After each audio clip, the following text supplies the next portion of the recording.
Okay, so I hope you managed to digest Friday's lesson on PCR. PCR is a very robust test that has been around for close to 4 decades, and it has stood the test of time. It gets a lot of improvements along the way, but still the basic principles have not changed, and we shall continue to use it at least for the foreseeable future. And it's good for you to understand how it works and how to interpret it when you request for the results, or if you ever get to work in a lab, either as a researcher, pathologist, microbiologist, and whatever. Including in cancer testing, PCR is used across different areas. The main areas that you should remember for PCR is how it works, what reagents you need, and the procedures. The other examples were there to drive the point home and plant some of the implications in your mind. So today we'll look at COVID-19, which, as you know, is caused by SARS-CoV-2. And we have different things to look at today. The numbers, basically where we are today, just to compare, not for you to cram because they'll change anyway, but to just show how much of a problem the COVID-19 is. We have a few slides on coronaviruses to show you how many they are and which ones are we worried about. Virus characteristics in terms of the genomics especially, and the structure. We'll talk about variants because that's a topical issue and you need to understand when you're talking about variants what we are referring to. We will touch a bit on clinical presentation, not so much. You'll have plenty of time to learn about this in the medical rotations. Pathogenesis, diagnosis, management, as well as prevention and control. So coronaviruses are large in the sense that the genome is much larger than most of the other viruses you have come about. When we spoke about, I think the last virus we spoke about was probably measles, which has 16 kilobases or 16,000 bases in the genome. This one is almost double that at 30. HPV, which I think you've discussed, has about 8. So this is close to 4 times. It's, I mean, in the scale of living things, of course, it's very tiny. Your own genome has 3 billion. So this is like a tiny bit of that, but it's large enough to allow for sufficient information to be carried in the virus that may not be in some of the other viruses. And it's also good to know that coronaviruses, and this, you see this word in the presentation, COV just means coronavirus, and they have been around for thousands of years. They infect humans, they infect animals, they have a broad host range basically, and they cause respiratory and gastrointestinal diseases, but especially respiratory. A quarter of all common colds are thought to be due to coronaviruses. If you remember, the commonest cause of this was rhinoviruses. And the structure of a coronavirus looks like a crown. That's why this name corona was derived from. As of Friday last week, we had about 630 million cases, and these are the confirmed cases, which is a big understatement. Some of you may have had COVID and it was not reported or you didn't test. That's the case across the world, more so in Africa. And there have been close to actually just over 6.5 million deaths, heading to 6.6 now, which is about 1% of all cases that have been confirmed. If we do overall number of cases, maybe the fatality will be much lower because we don't know the denominator might change. In Kenya, we've had close to 340,000 cases with a mortality rate of about 1.7%, just under 6,000. And in Africa, we're talking about 12 million people and 250,000 dead. 12 million cases and 250,000 dead. The updates, if you like to look at the numbers, this is a good source. The Ministry of Health website or Twitter usually gives a frequent update for Kenya, and you can take a look. Again, not for you to cram, just to see the trends and especially positivity rate. Always consider the sample size. If you reduce the sample size, say for example to 100, Positivity rate is not very reliable. But if the sample size, this is the number of people who have been tested that day, is above 3,000, the positivity rate should be reliable. And then it's also good to know the number of cases reported, which is 89 in this instance, and also the number of deaths. Again, please don't cram this chart. I'm just drawing a picture of what is happening. This is a number presentation across the course of the pandemic from March 2020, when we reported our first case in Kenya. I think it was March 12th or thereabout, to date, which is now November 2022. And you can see there have been several waves. The last one was in June, and it was not as big as the previous one in December, November 2021. And these are called waves because they cause an increasing number of cases. Occasionally, we get our hospitals swamped by the severe cases. And this is not good because it means if you are supposed to get a bed in ICU, for example, you may be skipped and somebody else who is more sick given that bed, which means you may get worse because there's no good care in terms of, you don't get the ideal care that you deserve. And because we are operating in a resource limited setting where our health resources are limited, these spikes usually end up causing more deaths than usual because we are stretched. Healthcare workers tend to be stretched at that time, facilities are stretched, and that can bring a problem. Even sometimes it's not enough oxygen for all the patients. So that's what we're worried about. Fortunately, even from December, we didn't have such a big deal because the number of severe cases are not so high. But in the previous waves, that was repeatedly the case. We suspect that these waves come about with new variants. So every time we have a new variant, like Omicron emerged in November, we got a spike in December. There was a change still in Omicron, but a different sub-variant of Omicron around May across the world. And right now there's another sub-variant of Omicron that is emerging, and it could cause another spike across the world. So if you would like to look at this data again, not to cram, just to see the pictures, there's a link here. Economic impact of COVID-19 is also very important, and it has, of course, right now things have changed, but initially it reduced a lot of spending, and that has an impact on cash flow, on income. Loss of jobs was a big issue back then and even now. Supply chain disruption. Right now we are dealing with KQ strike, which has disrupted more of this, and it can affect hospitals. Although, of course, the pilots have a right to their strike and their rights. The impact is felt in many more sectors than you would imagine.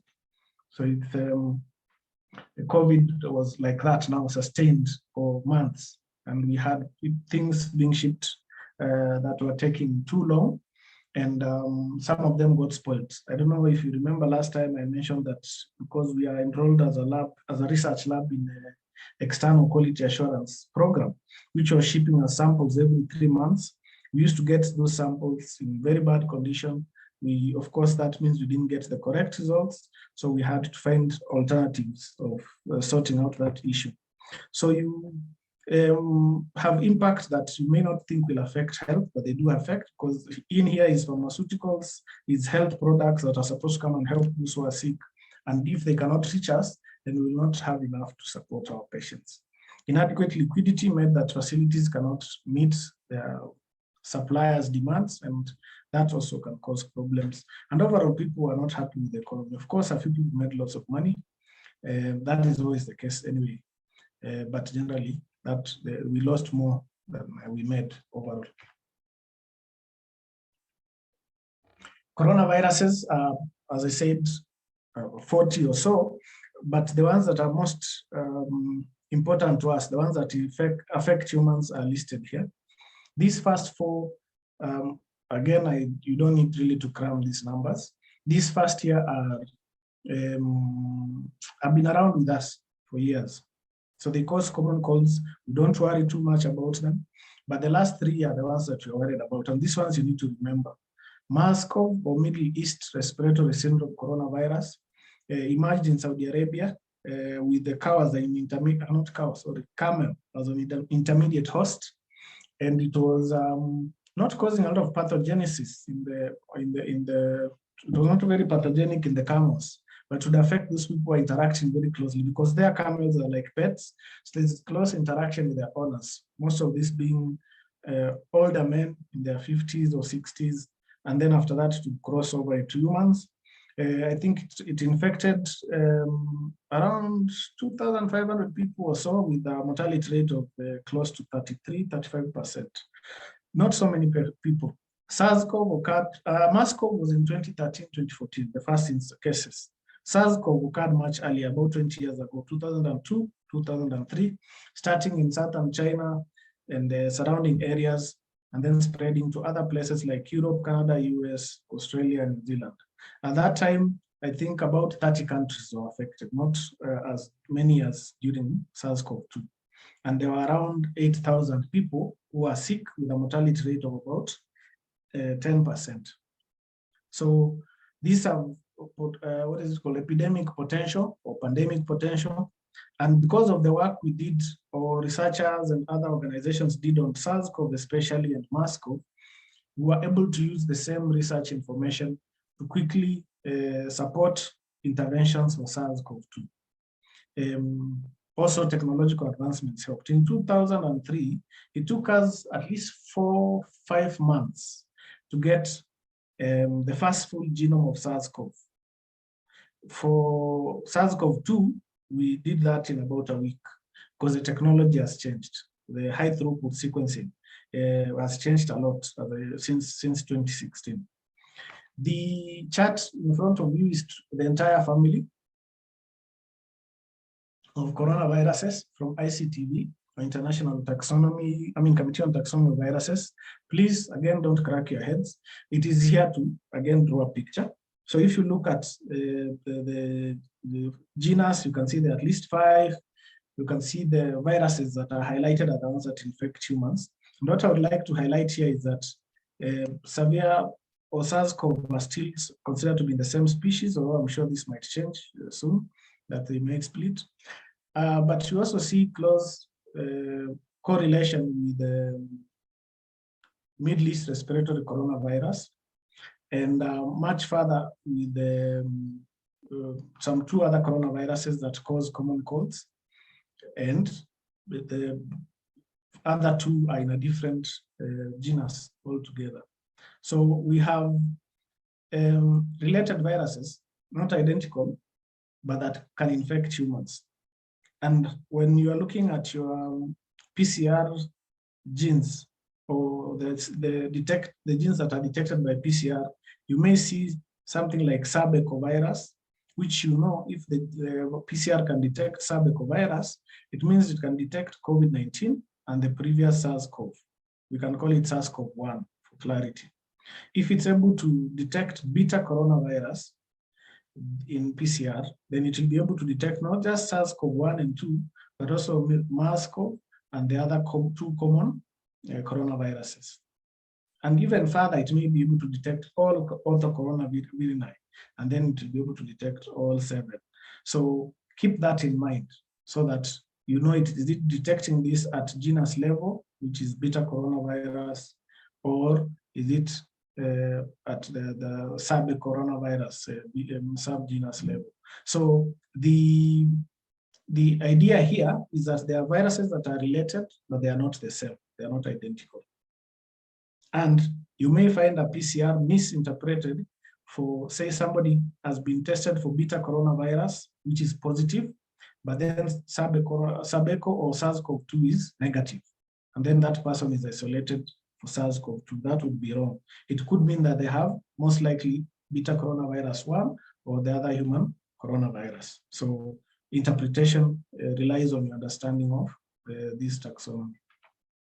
So what is SARS-CoV-2? Well, relatively new, I would say. We consider viruses new for up to 20 years anyway. And the big issue with it is that it causes severe illness, not just respiratory, but affects many systems. And it is the same species as SARS-CoV, which we know caused a lot of havoc in 2002 when it occurred. And it's thought to have jumped into humans from bats. We may be with or without an intermediate host in 2019. There has been a lab theory that was generated in a lab that has not been proven. We still don't have the smoking gun even for the bat virus origin, but there is no evidence at all to support the bat theory other than conspiracy evidence. That means we should probably continue gathering our evidence until we can prove either of those two theories. The ligand or the surface protein that the virus uses to attach onto our host cells is the spike protein. And it attaches on ACE2 receptors, and ACE2 receptors are found on many tissues in our body, including the pneumocytes, the endothelium lining different organs, and whatnot. And for that reason, SARS-CoV-2 can attack very many places. The similarity with SARS-CoV-2 is close but not identical. 80% nucleotide homology, meaning if you align the two genomes, the SARS-CoV-2 and SARS-CoV-1 genome, 80% of the bases will be similar. But if you look at the amino acid, because remember, from your biochemistry, an amino acid can be coded for by different codons or different base sets, those three sets. A codon is a set of three bases, AAG, UAA, and whatnot. So because of that, the variation for nucleotide, by nucleotide tends to be more than for amino acid. And so there is more similarity at the protein level than at the nucleotide level.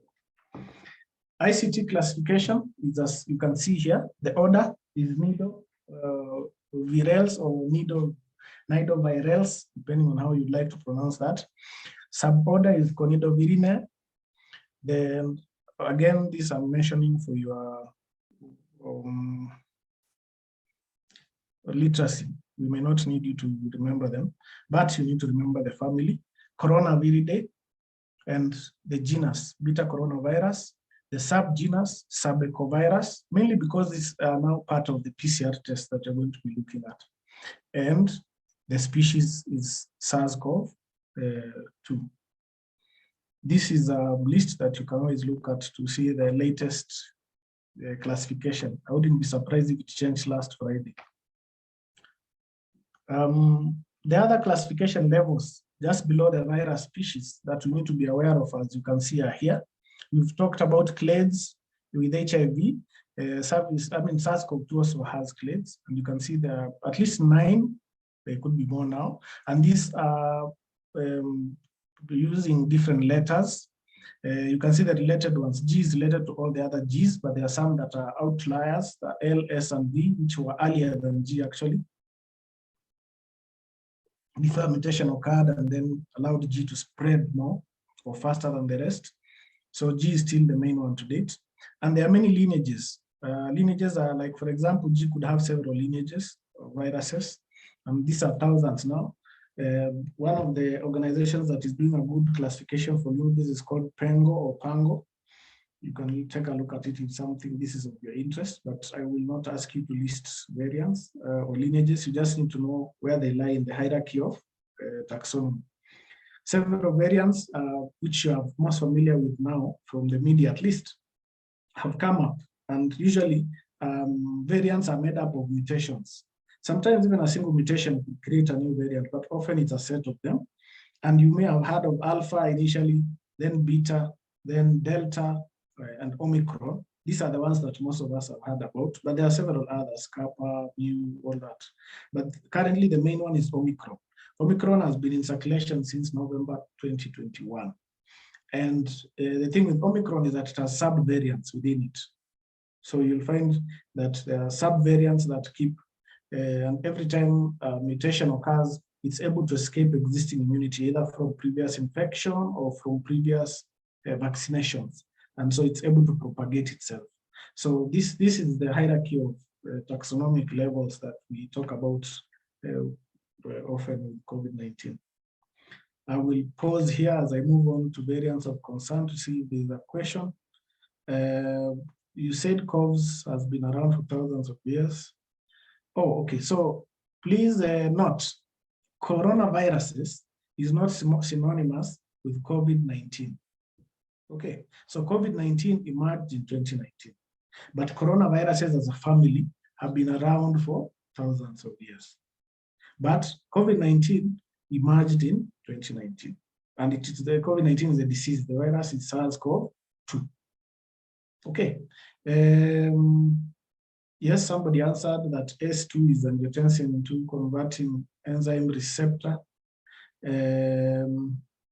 Is that variant due to antigenic shift or drift? Most of it is due to antigenic drift and not draft.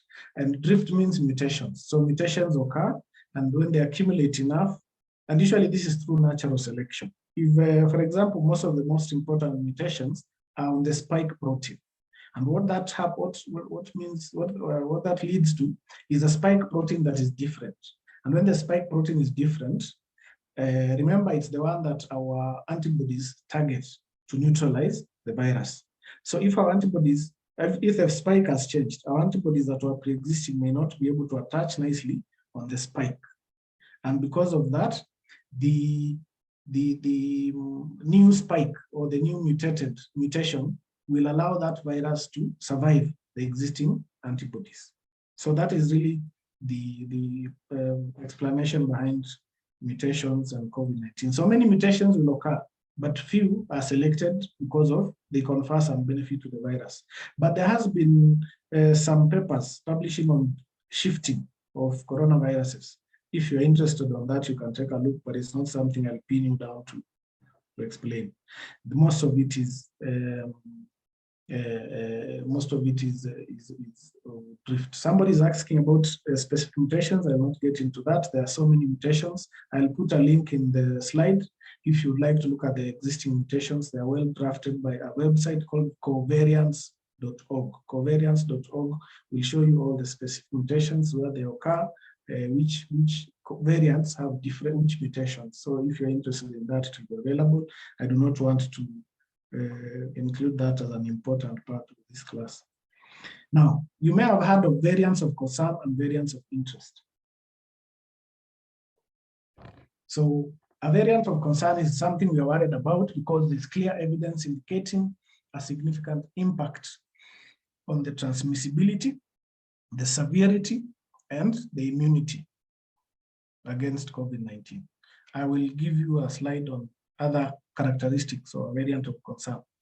But we can also have not enough evidence, but preliminary evidence to suggest that a variant has the same issues, transmissibility, severity, or immunity escape. And usually this is suggested by the gene properties. So for example, if we realize that after sequencing a virus, it has changed the spike, then we are worried about how our immune response or how our existing antibodies will be able to handle it. If we see that it has, for example, caused more deaths than previous variants, then we can worry about severity. But we have to do additional tests to confirm these things. So variants of concern are so called when they have these attributes, and it could just be one: increased transmissibility, like we saw with Omicron, and we continue to see with new variants or subvariants of Omicron. Increased disease severity. We haven't seen a lot of this, but it's a possibility. Widespread interference with diagnostic tests target. Like for example, if you are targeting a gene, say you are targeting, I'll show you the genes on COVID-19 shortly, and that gene changes so much that you cannot detect it on PCR, then that is a worry. Because remember, the sequence, once the sequence, when you're targeting, you're doing PCR, you're targeting a specific sequence. So if that sequence is changed, then that person might test negative, and yet they have COVID.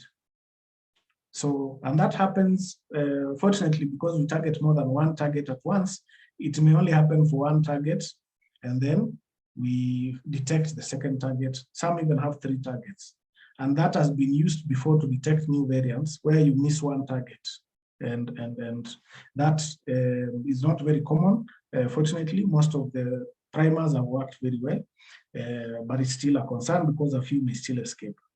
Significant decrease in neutralization by antibodies is another concern, where somebody has existing antibodies from infection or from vaccines that are supposed to neutralize existing viruses, but then a new variant comes that is not amenable to those existing antibodies, then we have an issue.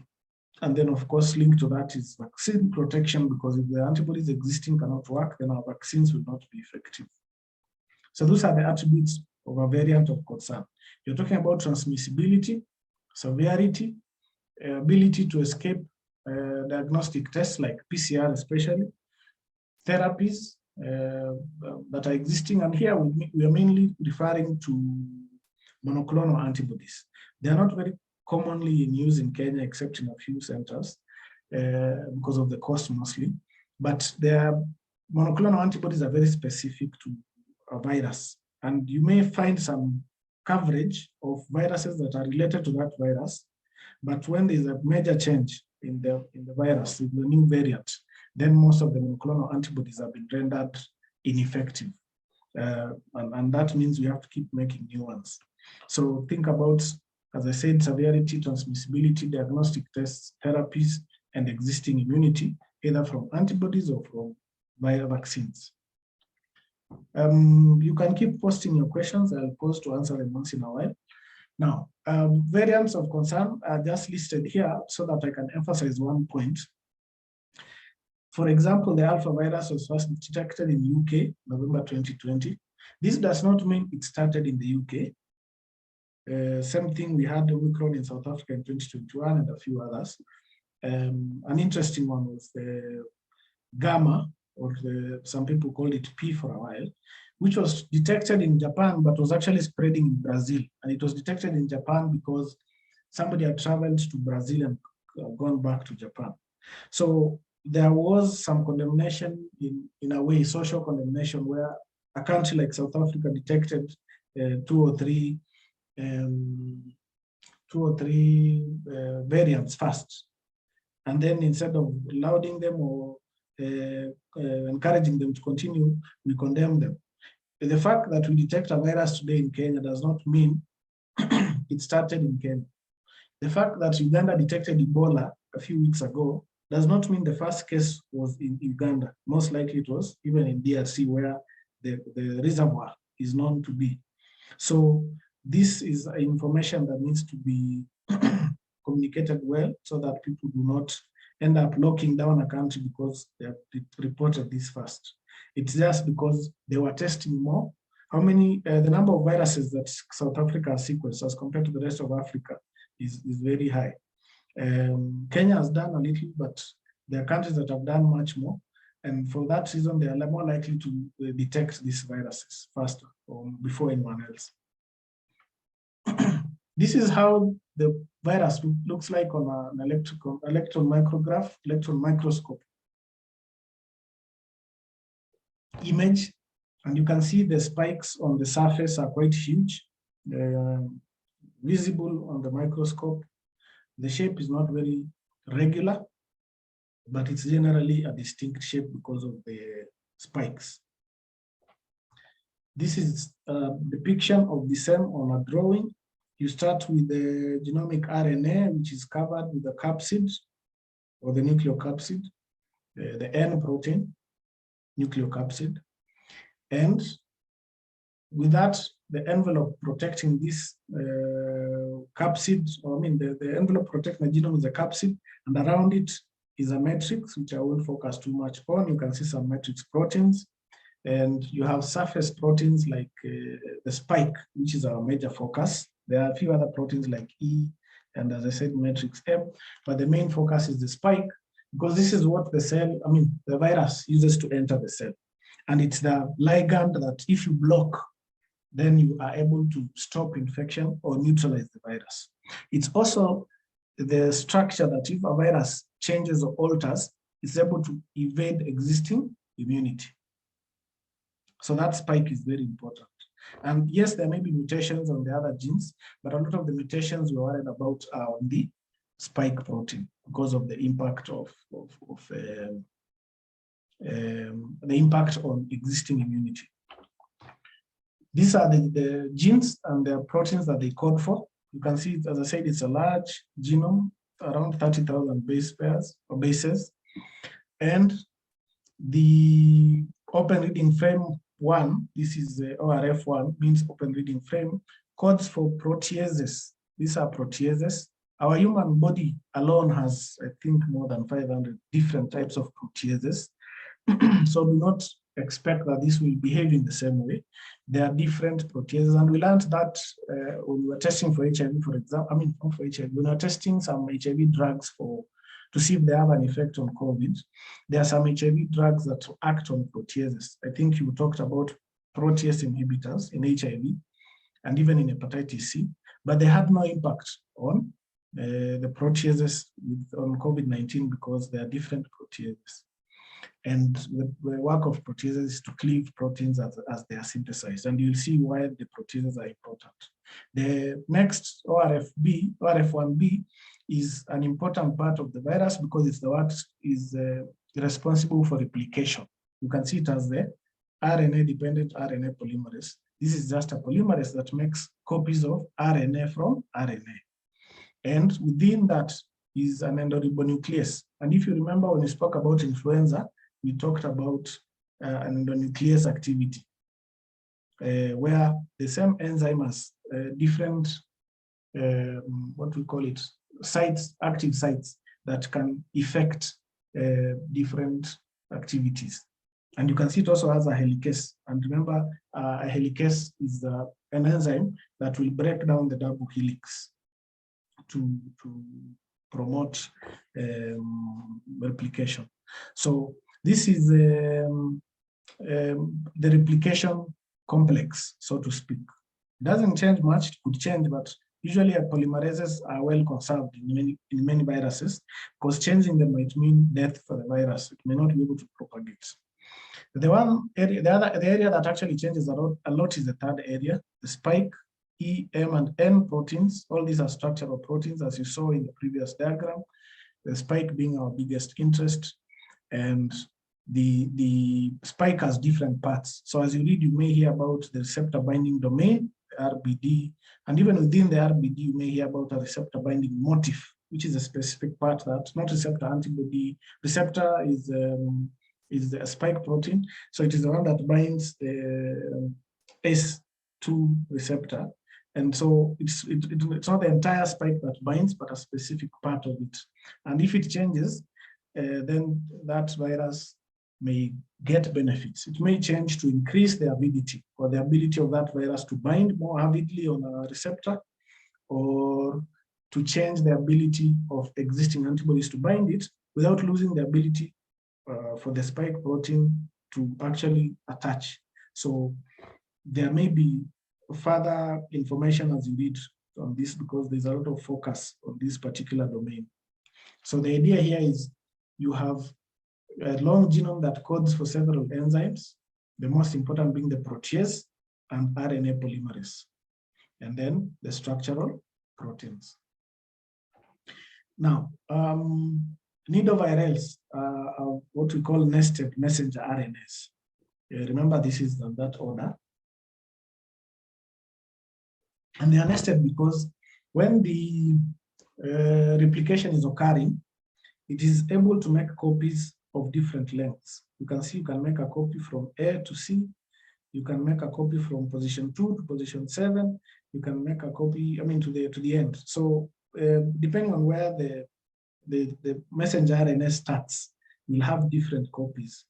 And so when the copy is made, the body's system that makes proteins, or the ribosome, will translate these proteins, and then you require the proteases to cleave them into functional portions or moieties. So the different messenger RNAs or length will be coding for different proteins, and you can see for this reason it may be that some proteins will be more than others. It's because they are being made in more. Every time you code, for example, for the from the A position to C, you will still make N. If you code from position 2 to position C, you will still make N.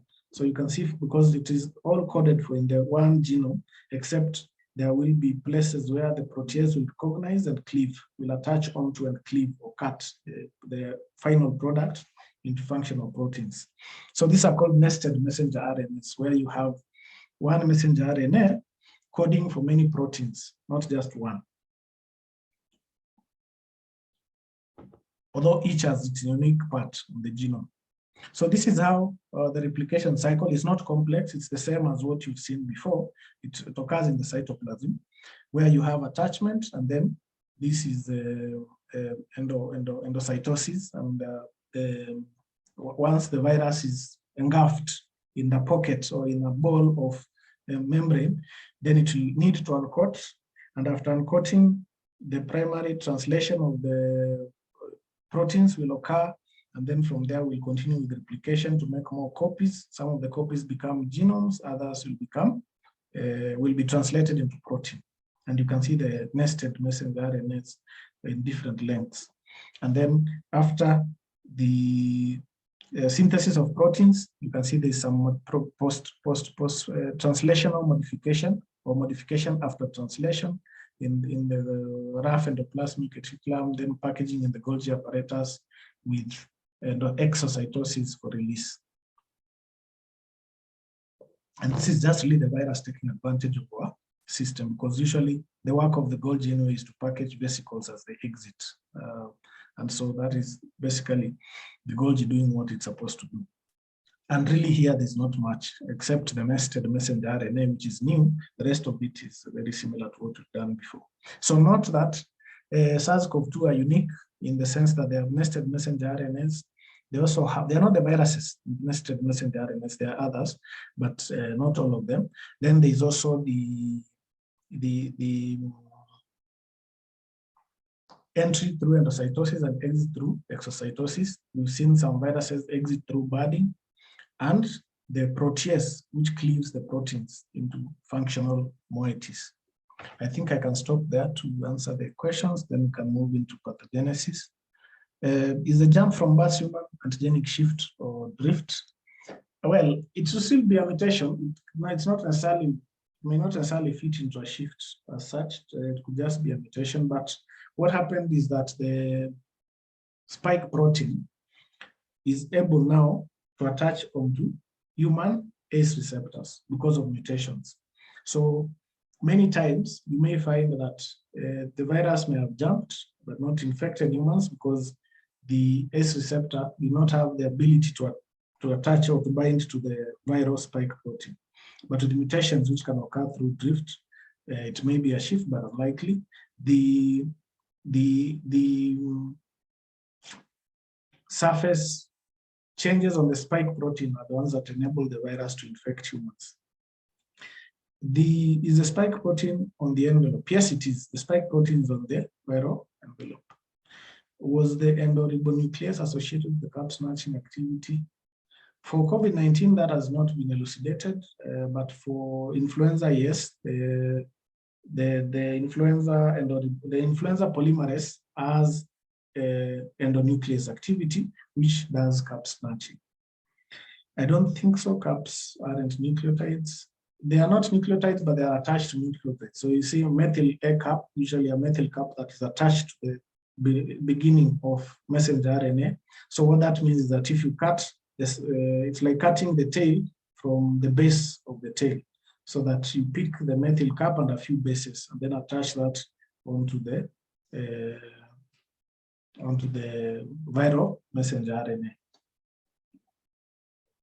So yes, caps, cap snatching requires endonuclease because the cap is attached to nucleotides. Is the replication cycle of coronaviruses, sorry, why are sgRNA only translated at the 5 terminal end? I don't know what you mean by that question, but remember, when you are beginning with a negative sense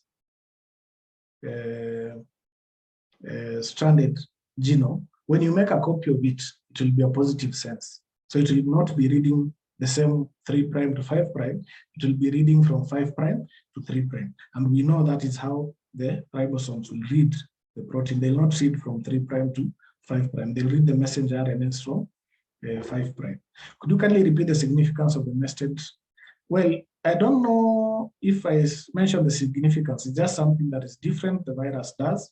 Why it adopted this, maybe it gave it some advantages, but it's I didn't talk about any significance. It's just how the virus replicates. There's a guy here who is very cross about being called a brother. Maybe you can call him sister. Do we have a vaccine that targets the ACE2 receptors, preventing attachment? Do you have a vaccine that targets the ACE2 receptors? No, because your ACE2 receptors are very important. They mediate a lot of processes, so you don't want to mess with them. Does immunity after infection by one variant protect against other variants? Well, for some, yes, for others, no. And that's why when you have a spike, it could be due to a new variant that has escaped the immunity. So many are cross-protective if they're related, but once in a while we get a new one. And we've seen that almost every 6 months now, we get a new spike from a new variant or sub-variant, which escapes the existing immunity. But even with that, it will come with its relatives that can be neutralized with similar antibodies. I thought enveloped viruses cannot survive in the GI. Yes, but coronaviruses seem to cause issues in the GI, maybe also because there are a lot of ACE2 receptors there, and they may not get there through the mouth anyway. They can get there through circulation. Methyl cap is on the 5' end, not the 3' end. On the 3' end of the messenger RNAs, we have a poly-A tail. What is the meaning of nested? Nested is, it's like saying you have, you want to go to Mombasa, and within there you have several trips. Maybe you want to go from Mombasa to Makindu, then from Makindu to Voi, then from Voi to Mariakani, and then to Mombasa. So you have within the same genome different routes, and you can map this down to the specific genes so that you know that the messenger RNA, when it's being translated, you can translate the long gene from Nairobi to Mombasa, or you can translate one from Makindu to Mombasa, or you can translate one from Voi to Mombasa. And all those will be coding for the same proteins that each genetic component, genomic component is coding for. I see some answers there which are correct. I will not correct them, so I will not comment on them rather. A single messenger RNA can code just if maybe I'll go back to that messenger RNA so that you understand that better. So what exactly is the purpose of nested mRNA? I didn't quite understand. Okay, so you are saving resources when you make, instead of making different messenger RNAs, you are translating, for example, from 5' to 3'. When you read this, of course, it will now become 3' to 5', but let's just assume. So if you translate from 5' to, I mean, from this position 266 to 1300, that is one messenger RNA. It will just make proteins. But if you translate from 266 to 30,000, you will be able to make all the proteins with that one messenger RNA. It's just that you will need something now to cut or cleave them into functional parts, and that's why you have the proteases. So by nesting, we mean that, for example, when we are making copies of the genome so that it can go into protein synthesis, you are making copies not just of each individual messenger RNA, like we do in our body. When you're making insulin, you only make a messenger RNA for insulin. But here, this virus is making a messenger RNA for all the let's say 5 major proteins: the proteases, the polymerase, and the E, M, N, and S. Those are actually more than 5. There are 7, or if you count very strictly, maybe even 8. So the idea is, because of the different starting points, if it starts at position 2, it will still make a long messenger RNA, which can make different proteins. Each has a specific part coding for it, but it will not stop at, for example, start at position 2 and stop at 3. It will start at 2 and stop at C. Again, if it starts at 3, stops at C.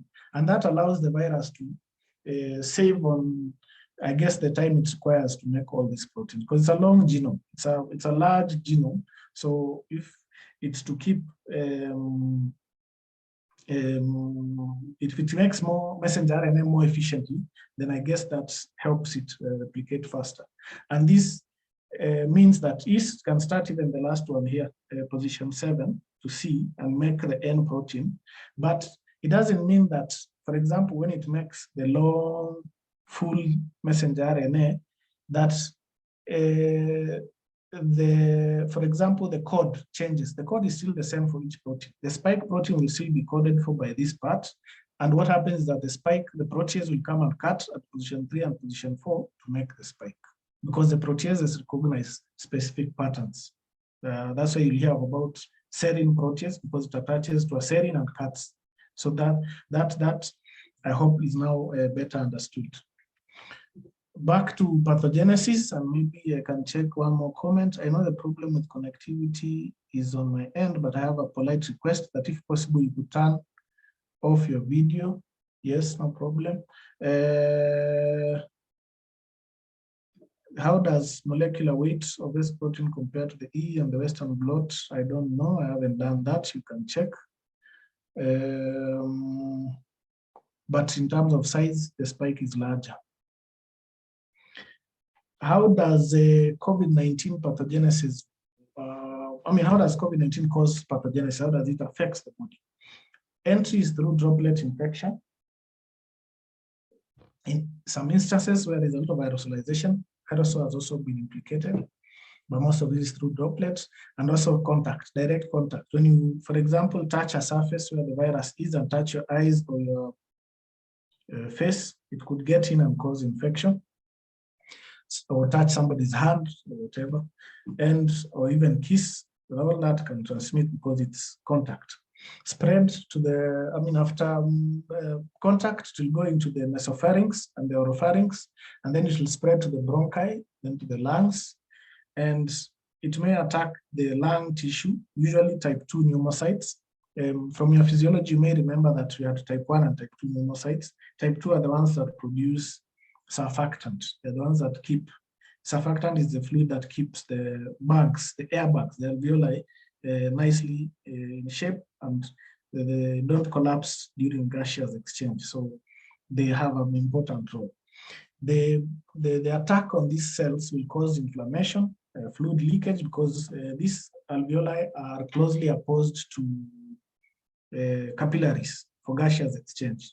So when there's inflammation, remember there are cytokines and other inflammatory cells, they will cause even blood in the capillaries to increase their permeability.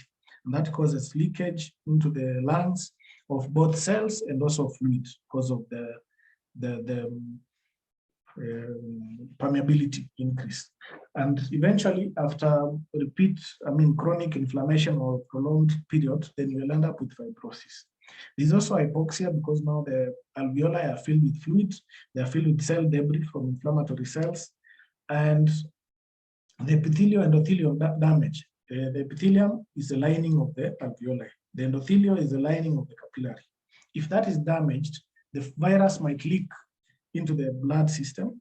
Cytokines, that area of inflammation, might also leak into the capillaries and get into the circulatory system and cause septic shock.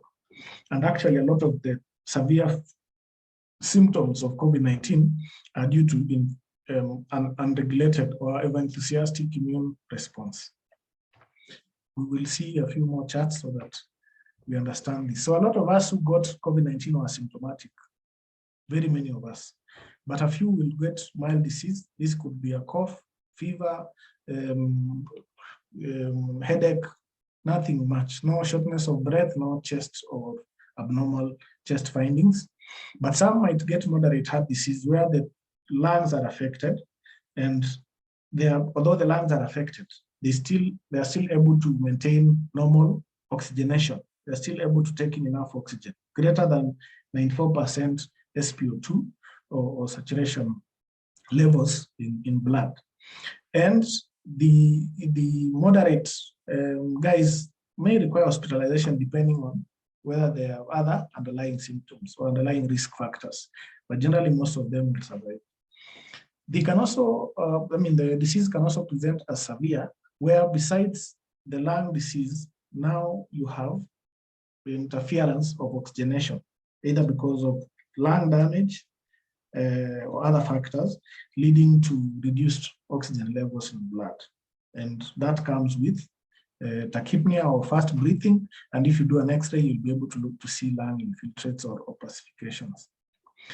You can also be in critical condition where you have gone through respiratory failure, basically no oxygenation or no inadequate oxygenation, septic shock because of the cytokine leakage and the impact it has on the blood circulation system, and even multi-organ function. And this could be because of shock. Remember, shock will reduce blood supply to the organs. It could also be due to direct injury by the virus. This virus will affect anything with ACE2 receptors, and you can Google that and see they're everywhere in the pancreas, in the kidney, in the heart, in the blood vessels. They're everywhere because remember the ACE2 receptors play a role in maintenance of blood pressure and other homeostatic processes. So they're in many places.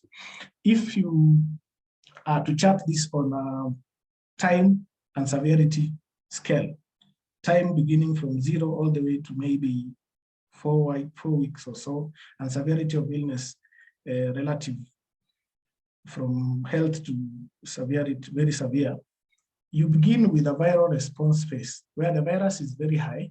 You have a very high viral load because the virus is multiplying. And then the virus will actually disappear over time. But at this point, your immune system has kicked in to destroy the virus. And in the process, if your body, the immune system is controlled, is regulated, is well mannered or tempered, then you will clear the infection and will be in good health.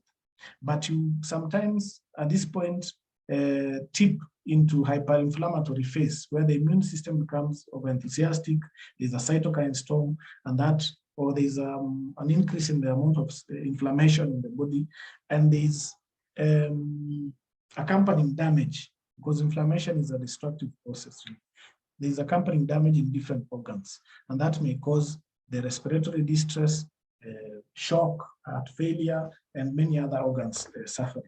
So this chart is one you should understand in terms of phases, where you have the stage 1 and early infection, you have a high viral load, you have an immune response, but it's not so bad.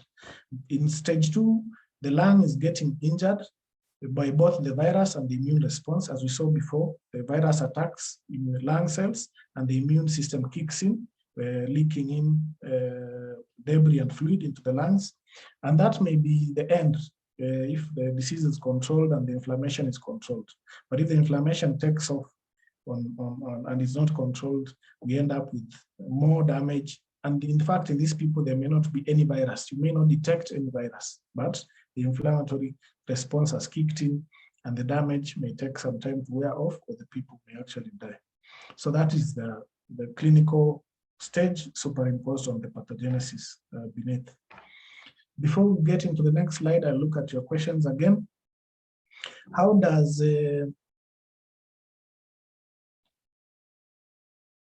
I see somebody on nested mRNA can make different copies on replication. What exactly is the purpose? I think it's to make more efficient replication. How does molecular weight of S protein compare? We had answered that. Now, I know the problem with connectivity, we did that. Does COVID cause pulmonary edema? Yes, it does.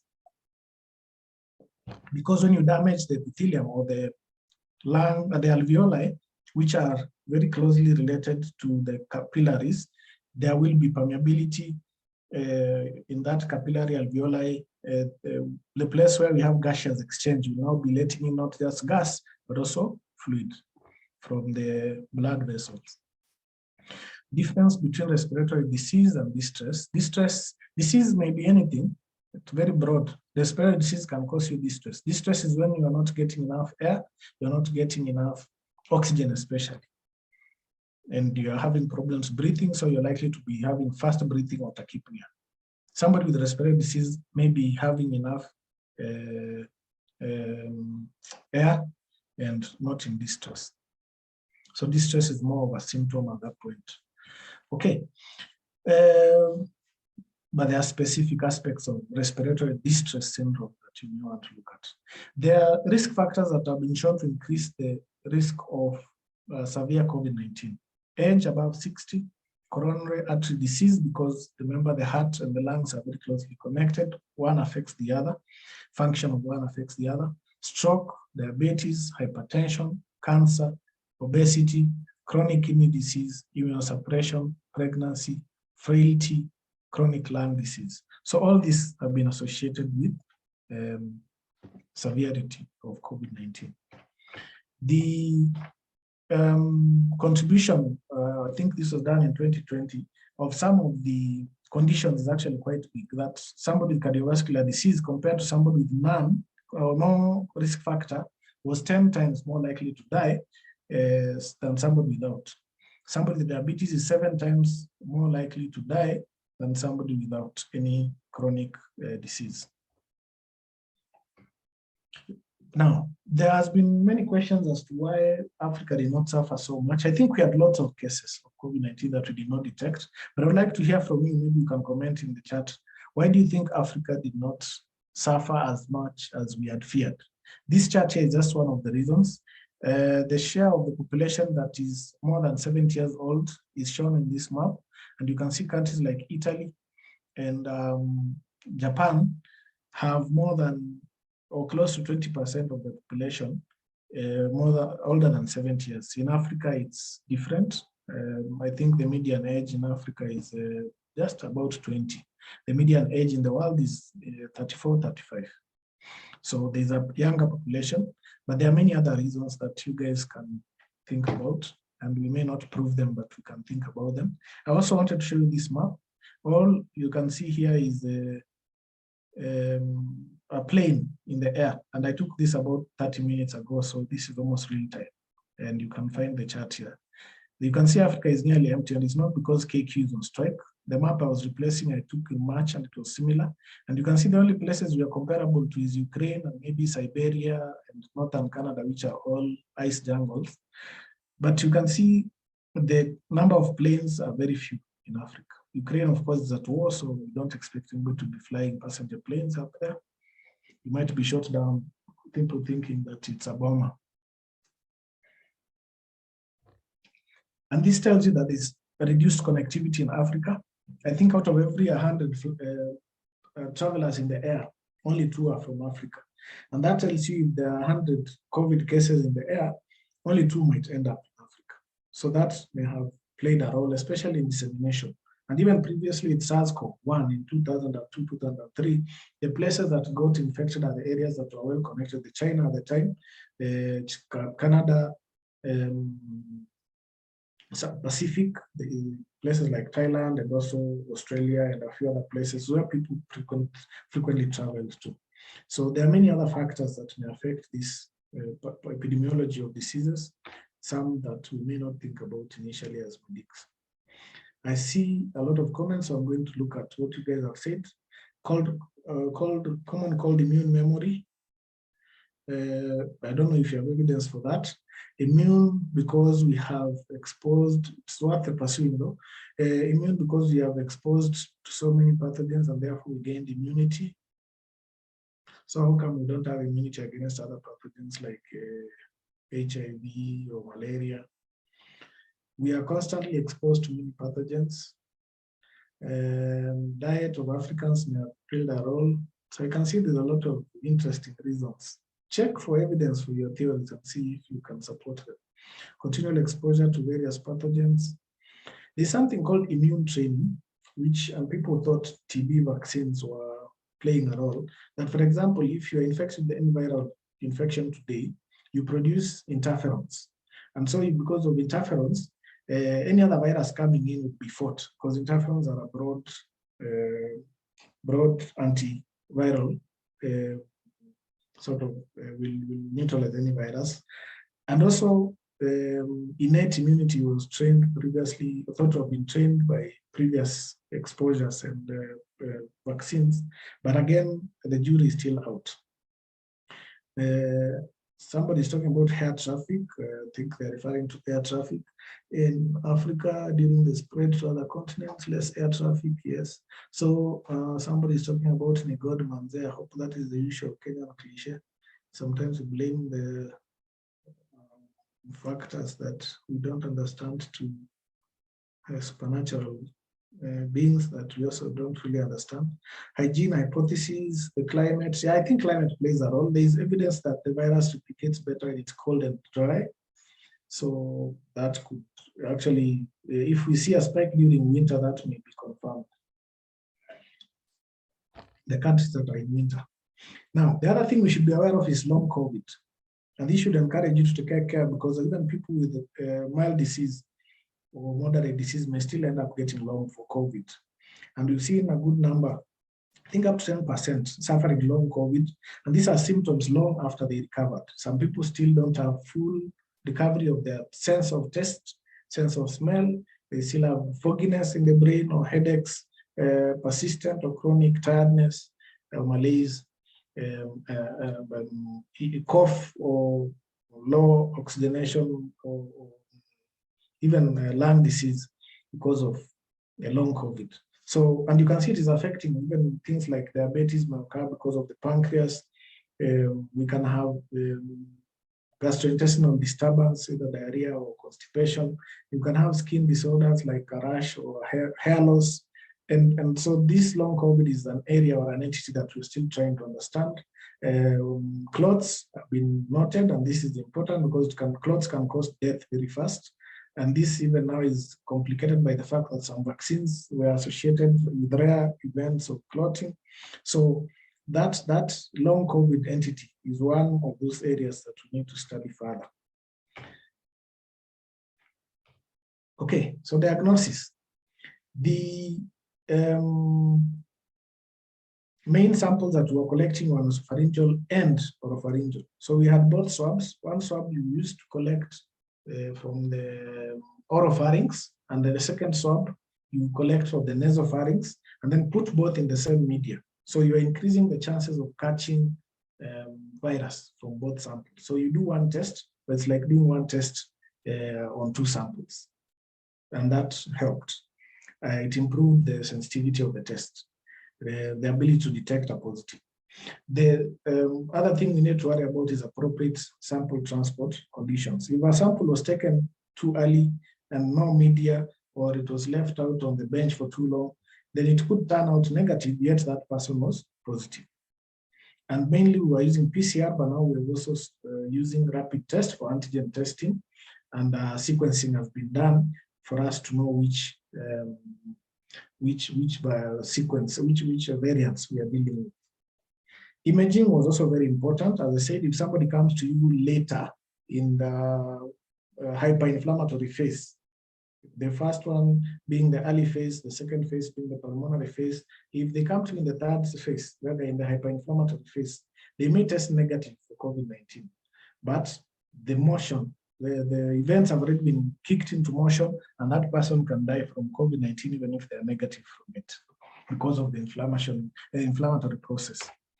Testing approaches that were there were several PCRs, quite a number. Testing, some were targeting 2 targets, others 3. And now I know when I say target, I know you know what I'm talking about, because we discussed this when we're talking about PCR.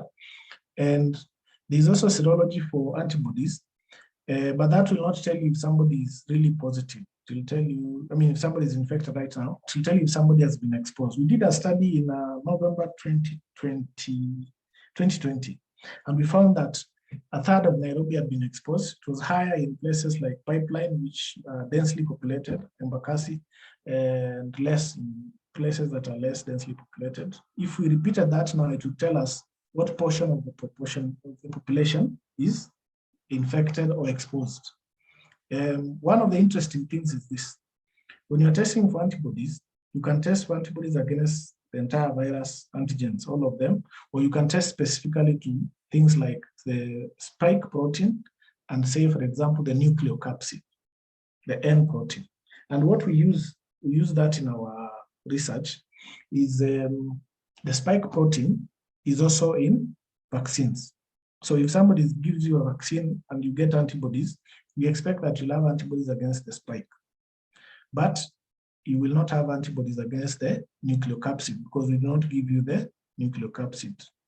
But if you've been infected before, because the virus is coming in its entirety, you'll have both nucleocapsid antibodies and spike antibodies. So if we test you now and you're positive only for the spike, we know you got vaccinated, but you never got infected at any point. But if you have both, then we know you may have gotten infected. We can't tell if you're vaccinated unless we look at your records. So serology has a bit more applications besides knowing who is positive and who is negative. Next generation sequencing, we did sequence a few on, we're going to discuss the sequencing technologies later to see which viruses are circulating in the country. And there are now over a million sequences, if not more, in the global surveillance databases, showing different viruses from different countries. Some countries did more than others. Africa, we did very few, but still enough to give us a picture now. And those of you interested in bioinformatics, you can actually go into that database, download the sequences and analyze them and even make a publication. They are free of charge and they are available. And you can even see what is circulating in your area of interest. Viral cultures require to be done in a BSL-3 lab, which are not so many. And electron microscopy usually is limited because electron microscopes are also very few. So the testing approaches that you're going to use, say if you're practicing today, will be serology, mainly antigen testing, which is rapid, and also PCR, which most labs are now giving results within 24 hours, some even less. As I proceed to treatment, I'm going to look at the chart again. What was the idea of eating lemons to prevent COVID? Well, lemons are okay, you can eat them, but don't say you're preventing COVID. You'll still get infected if you expose yourself. How is smell and taste loss about? You can look at the pathogenesis for that, but the COVID was also thought to affect some of the nerves and the cause destruction that most of the time was reversible, but sometimes not. How does COVID cause hair loss? You can look at that and tell us. Chest X-ray, what has white parts in inflammatory? Chest X-ray has white parts in inflammation. Well, if you see white parts, it could be the heart, it could be anything. So you really have to learn how to read a chest X-ray. But yes, if there are infiltrates, if there is consolidation, and that means a lung tissue has been inflamed, so there's fluid leakage, then that interferes with gaseous exchange, and it will be it will come out on the X-ray as opacities, as white areas. But remember, there are other things that could also look the same. What was the rationale for MOH requiring PCR yet and accepted serology tests? Well, now this is where we talk about sensitivity and specificity. Serology tests or antigen tests are not very sensitive, but they are very specific. If somebody has a positive test on the SARS-CoV-2 antigen, you know that person has COVID-19. But if they are negative, you may still want to confirm with PCR. So it will not detect if the viral load is low. If the antigen is not so high, it will not detect. So that's why. Is viral culture commonly used as a testing method? No, no. This is mostly for research. Can the COVID infection travel to the brain? Well, it is possible because we are seeing a lot of what are they called? CNS post-COVID symptoms. So, but these are many unanswered questions, and I like that you're asking them so that you can pursue them and read and see what people are discussing. We don't have a consensus on many of these, but it's an ongoing area. It's one of the most researched viruses today. Okay, so how do we treat COVID-19? The treatment is mainly supportive. If you get COVID and you have mild disease, maybe a headache or tiredness, just take analgesics, take paracetamol, and you'll be okay. I've done that before and I survived. And I didn't need to take any antibiotics or anything else. Just that I couldn't travel over Christmas, I think 2021, because I was infected, but I wasn't feeling sick. more severe cases, or the ones that are having hypoxia or low oxygen in the body, will require oxygen therapy. And oxygen therapy can be delivered in different ways. I let the people who teach you clinical stuff teach you how, but you can give just supplementation, you put a mask, or you can use positive pressure ventilation, where you get people to be supported by ventilators. Although with COVID, there was a bit of an issue with lung collapse, so that was modified. Anticoagulation therapy for hospitalized patients was done because of the clots. Remember, COVID-19 has been associated with clots forming. Immunomodulant, this is only for people who are the high risk factors for developing severe COVID. Not for everybody, so don't start taking steroids and you'll get COVID-19. And those who are severely sick, like in stage 3, also got interleukin-6, because it is a very strong immunosuppressant. You don't want to give it to anyone. You can give it to somebody and then they end up with a spike of, say, hepatitis or TB, if it was latent. Then you also have monoclonal antibodies. Now, monoclonal antibodies were not as magical as they sound. They help, but they only help when they're given early, because they are targeting the virus. If you're finding somebody who is already having in the hyperinflammatory phase and you're giving them monoclonal antibodies, it's not helping them. So these people would benefit more if it started early. And even then, the virus would need to be, the monoclonal antibody will need to be active against that particular variant. For some of them, they lost activity when the variants changed. Fluid and electrolyte therapy and renal care if the person is in septic shock. These are things you learn about, so I won't emphasize too much on them. Antibiotics only where superbacterial superinfection was confirmed. And this, a lot of people are using azithromycin, which is not no scientific basis. There are people who are using chloroquine, some using ivermectin, which are antimicrobial agents that do not have any effect on the virus. And yes, you can do support in the ICU with mechanical ventilation. And sometimes when the lung was so destroyed, some people underwent extracorporeal membrane oxygenation, where basically your blood is taken out of the body, oxygenated, and then taken back in. Because even if we give you oxygen and your lungs are destroyed, gaseous exchange will still not occur. The specific therapies that you want to you may have heard about are listed here. The immunomodulants that have been used are dexamethasone or its equivalents. In pharmacology, we taught about the equivalence of dexamethasone. The other immunosuppressant was interleukin-6, but this is not for everybody. It was for those guys who are critical. And this was the name tocilizumab. And there's also baricitinib, which is another immunomodulant which we've used, but again for very few cases. RNA polymerase inhibitors should be given early in the disease, and remdesivir is the one that I think has been generally accepted, although it seemed to reduce maybe the period of admission by 2 or 3 days, severity of disease, not so much. Molnupiravir was not very exciting, I think, as compared, for example, to the protease inhibitor.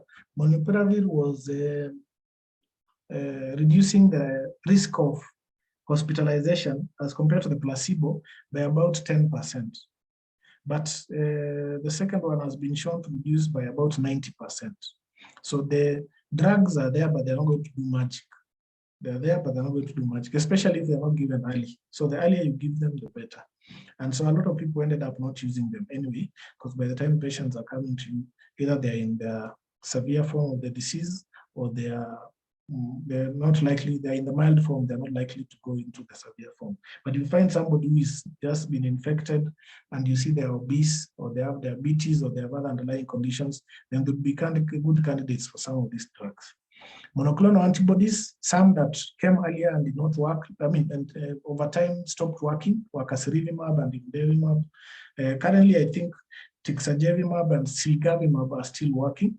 I would not expect you to remember all these names anyway, and you're not likely to use them anyway, except in very few cases. The point here is the antibodies are very specific. They're monoclonal because they're produced monoclonally, meaning they only target a specific virus and other related viruses. If there's a variant that comes up and changes the surface protein, then these monoclonal antibodies may be rendered ineffective, partially or completely. So the monoclonal antibodies have that limitation, and they're also fairly expensive compared to the other drugs. Prevention, pretty straightforward this one now because you guys have been part of the prevention efforts. Vaccination, I hope I should have put a poll here to ask how many of you have been vaccinated and how many have not, so that we see the uptake. Somebody is asking about Java. I don't know what they mean. I know Java is Mira, but I don't know what's the question. Different between sequencing and PCR test. You're going to learn about sequencing soon, don't worry. You mean viremic? I don't know what I mean by viremic. PCR, you're amplifying the test for presence. Sequencing, you're just doing that. Sequencing, you get the entire, you can get the entire genome or much of the genome, whole genome or near whole genome. PCR is a small target, usually 1,000 base pairs or less. Is COVID viremic? Yes, it is viremic, but not in everybody. It only becomes viremic when it crosses the gaseous exchange barrier, the capillaries and the alveoli. So for many people, it may not be. But yes, it can be viremic. But we don't go for blood as our initial initial sample or specimen when you want to do PCR. You do nasopharyngeal swabs. Now, besides vaccination, we also do screening at ports of entry. We do, and this could be for temperature or just for symptoms, or how many people cheat or lie. Contact tracing is a very tricky thing. A lot of people did very interesting things. Korea might have been the best at this because they used apps that could tell you who you were near to, or if somebody you were near to gets infected. That means collecting some data that you may not want to have collected. Travel restrictions may or may, they are hit or miss really, because if you remember, we were so up in arms saying that we need, I don't know where you guys were in 2020. I may be assuming that you are alive and well, and maybe you are somewhere else. There was a lot of clamor to have Chinese flights blocked, and eventually I think our first case came from the US. Most of our cases actually came from Europe because there are more travelers coming into Kenya from Europe than from China. So travel restrictions are not so good. If you have worked or lived in the border, you know that our borders are so porous. So like, for example, when you close a border to TZ or to Uganda, you are really not doing much. You're better off telling people to come in so that you screen them than trying to close the border, because it's so porous, people will find other routes and they'll go in through those routes without getting screened. So it's a hit or miss. I don't usually advocate for it too strongly. Masks, we know that masks have been very helpful. Physical distancing in different forms, like isolating those who are sick, quarantining those who are exposed. So if, for example, you got into contact with somebody who is sick and you don't know whether you're sick, you're infected or not, you quarantine until you confirm. Closure of schools, pubs, and restaurants was another controversial issue, which I think may have helped. And also working from home, like I am now. I have grown more comfortable working from my home office than especially for this kind of online engagements, and that reduces the number of people coming in or sharing common spaces in the office. The other thing that we need to understand are the vaccines, and there were several vaccination strategies or vaccine development strategies that were tried.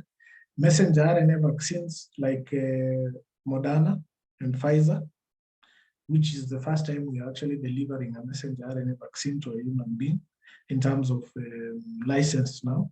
Before they have been tried, probably, but this is the first time they are being used. Viral vector vaccines is where you use a vector or virus to deliver the vaccine, and the DNA vaccines also been tried, although I don't think any have taken root for COVID. DNA can be delivered directly through electroporation, where you inject, disrupt the membrane, a cell membrane with an electric current, and the DNA is able to access the cell and then get translated into a protein. But it is better to use things like these viral vectors, and messenger RNAs are usually wrapped in small lipid bubbles, they're called nanoparticles, which are then able to enter our cells and get translated into proteins, which then will trigger the immune system. Inactivated vaccines have been a number in India, China, and a few other parts of the world. Subunit vaccines, not so many. Live attenuated, none I think has been used so far. So most of them actually in Kenya are either mRNA or viral vector vaccines. So how do they work? mRNA is here wrapped in a nano particle or lipid layer, which then will enter easily through a cell membrane. And then you can see the messenger RNA is coding for the spike protein, not the entire virus. It is coding for the spike protein. It's translated by our own ribosomes into proteins, and this protein will be processed as any other foreign protein by the cell, presented to T cells, which will then trigger the usual immune response, both cell-mediated and antibody production. So really, you're just introducing the protein, but in the form of a messenger RNA, so that the cells will express this protein, and then it will be detected by the immune system. You can do the same, but now using a vector instead of a lipid particle, and the vector will enter the cell. Some vectors are replicating, others are non-replicating. Some are non-replication competent. So in this case, it was not replicating, I think, and it will introduce now this viral vector, because it's adenovirus, is a DNA virus. So the DNA of the spike only, the DNA code of the spike protein only is inserted into the adenovirus code.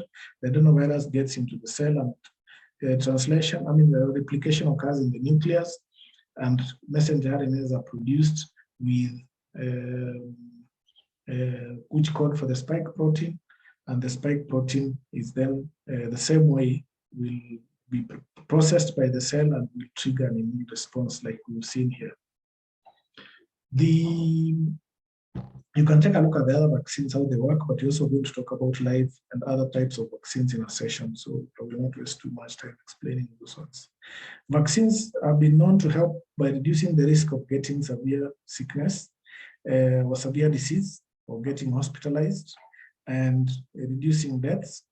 And also because not a lot of people get severe disease, and so not so many people go to hospital, you reduce the overwhelming or prevent overwhelming of the health systems. And also there has been some evidence that they reduce transmission, though not as much as we expected. Challenges facing vaccines have been supply initially, although now there is supply, but people don't seem to be interested. Distribution was an issue. For example, if you have to wait for a vaccine for 3 hours or travel for 3 hours, then that's not very good. There was a lot of misinformation. I don't know what some of the things you heard about COVID vaccine, maybe you can post there and we'll see. And so this led to vaccine hesitancy. But vaccine hesitancy is not new, it has been with us for long. There were mistakes before with vaccines that caused people to become hesitant, and these have been exaggerated and probably taken out of proportion. So for every vaccine, you will find a few people that accept all vaccines, not a few, a good number. Then another portion that accepts but doubts. Another one will delay some, accept some, and refuse some. And then there are those that will never take any vaccine. So you expect this spectrum. And usually as a public health approach, you want to convert as many people from the delay and from the refuse to accept. And if any, reduce any people who will cross over to refusing all vaccines. We'll still have people who will not take them anyway, but we hope there'll be so few that the rest of the other people will take the vaccine, will save the population. If you want to look for sources of information, there are quite a number, but I'll now look at the questions so that we can begin to wind up. Why are there no RNA vaccines for COVID? What do you mean? We have messenger RNA COVID vaccines like Moderna and Pfizer. What is the relationship between the vaccines and AMI as sequelae of COVID-19 vaccination? AMI, you mean acute myocardial infarction? I'll let you check that. What are the two? Actually, the risk, the only comment I'll make is that the risk for getting AMI is much higher from COVID than from the vaccine. What are the two? What is this? The two have been proven to be correlated. Actually, it's more correlation for vaccine than AMI, but yes, it's possible. Usually, if you are put on a new vaccine, and for example, today, you go home and you are knocked by a motorbike, we will report that as a vaccine related, as a severe adverse event after vaccination. So it may not necessarily be caused by the vaccine, and yet it will be recorded until we get evidence that it wasn't. It could be that somebody was disoriented or something, but the threshold for proving that side effect or an adverse event is not a side effect of vaccine is very high. So when they are reported, they may not necessarily, we may not have necessarily enough evidence to prove something, but we cannot ignore it, so we have to continue looking for evidence. But yes, there was myocarditis and pericarditis that were associated with some vaccines, but I think the risk for getting those complications is still much higher than the risk of getting COVID-19 associated myocarditis. And the mechanism was thought to be the immune response, inflammation, causing inflammation in those parts, pericardium or the myocardium. The next question is, what are the side effects of vaccines, and are they the same for different vaccines? There are some common side effects of vaccines, but I think you'll discuss that when you talk about vaccines. Some are very general, like when you get injected a new product, you're going to mount an immune response. And when you mount an immune response, you have general symptoms of inflammation, pain at the site of injection, fever, headache, malaise, sometimes even diarrhea and vomiting. All that is generalized response. But there are some specific symptoms that we saw, like, adverse events like we saw with AstraZeneca and clotting in a few people. We know, for example, the live attenuated form of polio can, in very few cases or very rarely, cause polio associated or vaccine associated polio. So there are those that are specific, but many are general. They are from the inflammation, and some are from the solvents that are used in the vaccine. Why is a booster necessary if memory B said? Usually now the booster is because the antibodies were shown to last only a few months, I think less than a year, and also there is sufficient antibody for protection. And then there is the issue of variants, and now the new boosters may be able to cover the new variants. Some of the rumors regarding the vaccine include infertility in women, which is not true. There is no evidence that they were causing infertility. In fact, we have many women who have delivered, who have gotten pregnant and delivered while on the vaccine, or after they got the vaccine. We also have studies that looked at sperm count in men, and there was no effect in people who got the vaccine. Is there a relation between GBS and COVID-19 vaccination? Now, GBS is what we call, we can call it an autoimmune disease in a way, or an immune-mediated disease. And there are many immune-mediated diseases that have been linked with vaccines, not just GBS. The issue is that many times you don't know if these are occurring because of the vaccine or not. But yes, GBS and many other immune-mediated, like neuritis and quite a number, have been linked with many vaccines. It's not something that we worry about too much, but it's because of the rare occurrence, but you'll see a lot of immune-mediated events that are linked to vaccines. How did COVID-19 affect other systems in the body, for example, GIT? Check where S2 receptors are found, then maybe you'll have a good indication. And also remember that COVID-19 can cause systemic effects by causing septic shock or cytokine storm. Okay, please review the issue of PCR you emphasized at the beginning of the lecture in terms of detection of SARS-CoV-2. I don't know what specific question Njoroge has, please clarify. If you recently, on PCR that is, if you recently got COVID-19, is there any point of getting vaccinated? Yes, you should.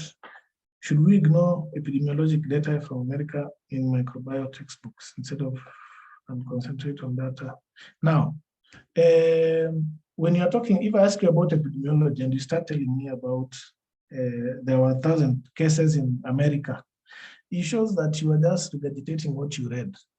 But if you can apply that to your situation, then it could be useful. So don't ignore it, but look at it for insight. For example, if you find, for example, blacks or African Americans are more predisposed in, say, to hypertension in the US, that should set some questions in motion in your mind so that you know the risk, for example, may be higher, not necessarily the same, but maybe higher in our own population or similar. But you can also look at data that is relevant to your area more than you look at other data, but all data are useful. If you're looking at COVID-19 data, it is good to look at the global trends because they'll give you insight. But when you are discussing this, don't focus too much on discussing other places if you cannot bring out your own, unless there's no data on your area. So for example, if you're talking about myocarditis and you don't have data in Kenya, say COVID-19 associated myocarditis, you can provide global data, which will often be coming from these areas. But if you have data in Kenya, and especially if it is contrary to what is elsewhere, then you should use or bring the two together and discuss them. So don't quote data blindly, don't ignore it. If it causes systemic infection, how is the virus not detected in blood? Now, I didn't say it causes systemic infection, I said it causes systemic effects. It could affect other organs. Systemic effects may just be due to the cytokine storm, where cytokines have leaked and they have caused havoc in the body. But it may also be in blood, that it leaks through the lungs, especially in younger children. It may leak through the lungs, through the capillaries that surround the alveoli, and go into other organs where ACE2 is expressed. ACE2 is found in many organs, the GIT, the pancreas, the renal, the kidneys, the heart. So if the virus gets its way into the blood by leaking through, say, because of inflammation at the alveolar capillary junction, where damage or inflammation can allow the virus to pass, then you may find it in these places. But it's not the mainstay of systemic disease. The mainstay of systemic disease is immune response. Okay, any other questions? I think we've answered all the questions. Maybe there's a girl who needed to clarify in Njoroge Minor. Please review the issue of PCR that you emphasized at the beginning. As I said, PCR is important. I don't know your specific question, but I'll say that PCR is important. And yes, we all need to understand how it works. In COVID-19, the targets for PCR, if they change or they mutate, you may find that you miss some targets. But remember, PCR for COVID-19 currently is looking at least 2 or 3 targets. So if you miss one, in fact, we use that missing one target as a way to identify a new mutation. Yeah, it was called, what was it called? I can't remember, but yeah. The ability of our PCR currently to detect SARS-CoV is still very good because you're not targeting one gene, you're targeting 2 or 3. So if one is mutated, then the others will still be picked up. So maybe that's what you are referring to. There are people who are looking at, who are asking about variants. Let me just share my screen briefly. Excuse me, sir. Yes. I think you clarified the issue of PCR well. I have 2 more questions, about 2 more questions. Yes. There was an emphasis of the number of kilobases in coronavirus, and you compared it to another family initially when you were starting the lecture. So my question is, how do we know which virus to focus on, the size of the genome and the structure of the genome? Because you actually took some time to explain the structure of COVID-19 genome. Well, I emphasize COVID-19 because currently it's important, the same way we emphasized HIV, if you remember. If you don't remember the structure of, say, rubella, or rubella is also important, or another virus that is not very common, that is not a big issue. And usually we emphasize things that are unique. Now, because COVID-19 is a large, what is it called? It's a large genome. I was giving other examples to show you how large. And usually I find it easier when you have association, able to associate with something else that you can say it is large. If you look at an elephant and you've never seen any other animal, you will not know that an elephant is big. But if you compare it to a buffalo or a cat, then you know it is big. And that is the reason I was emphasizing on it. But you will realize, for example, for viruses that have standard or nothing very much to look at in terms of genomes like polio, we may not emphasize too much of them. We will look at epidemiology and other issues. But for COVID-19, because right now genomics are a big issue in the epidemiology of COVID-19, we emphasize on the genome because understanding the genome helps you understand the variants, helps you understand the epidemiology. The same thing with influenza. Understanding the drifting and the shifting helps you to understand the epidemiology. And that's why we have these classes, because you could go and read and not, if you didn't come to class, not understand fully what is important for each virus. So in this class, I'm here to point out the elements of each virus that are important. Over time, you get to learn as you read which is what is interesting, what is worth remembering, what is not worth remembering. So it's a very, should I say, nuanced approach, but we'll get the hang of it as you read and see our questions. So this is, yeah, go ahead. And in terms of the size of the viruses, maybe should we probably emphasize on the size of Corona viridae? Well, I wouldn't ask you what is the size because I didn't even give you the size of the kilo. No, I mean the genome size, the 30 kilobases. Yes. Now it could occur as a question, but it's not. I wouldn't say it's not something that will make you fail an exam as such. It could occur that it's a large. Which of the following is true about coronaviruses? They say there it's a large. It has a large genome. It has a small genome, and you have to identify that as a true statement or false. I think it would be important for COVID-19 to know that it's a large genome. It's also important to know that it has those nested messenger RNA strategy, replicating strategy. Other than that, I think the rest are standard things. And then also the genes that it codes for, especially the spike protein, the structure of the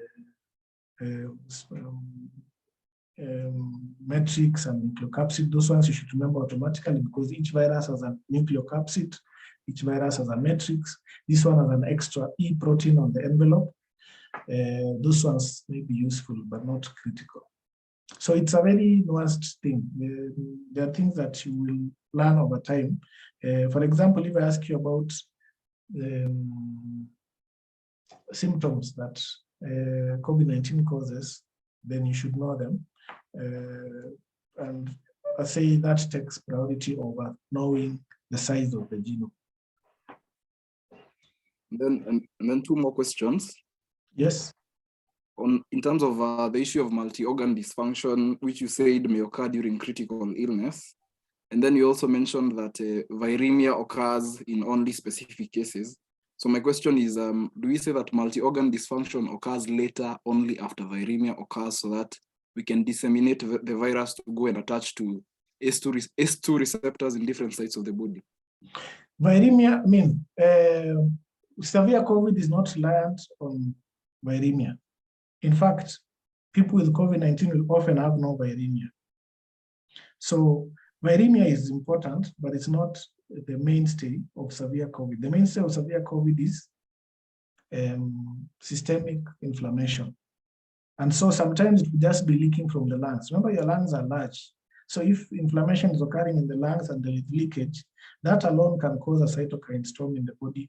And remember, every time cytokines are produced, they will get into the blood system and they can cause additional inflammation because they have their properties that attracts or that triggers inflammation. So yes, the viremia will usually or often correlate with the severity of disease, but the mainstay is actually the immune response. So that if you find somebody with severe disease and they don't have viremia, then don't rule out COVID. So it is part of the mechanism that could contribute to severe disease, but the mainstay is the immune response. Okay, thank you very much. I think you answered the other question as you answered that one. Okay. Thank you. I don't see any other questions on the chat. I was just showing you this website if you're interested in COVID-19 variants. You can take a look and see what mutations are occurring or are responsible for the major issues in each covariant. And there are good charts here that will have good data for not for you to cram, but for you to understand what we mean by variance. So for now, I think I'll stop there. I know it's about lunchtime, about 1:45, so we're in good time.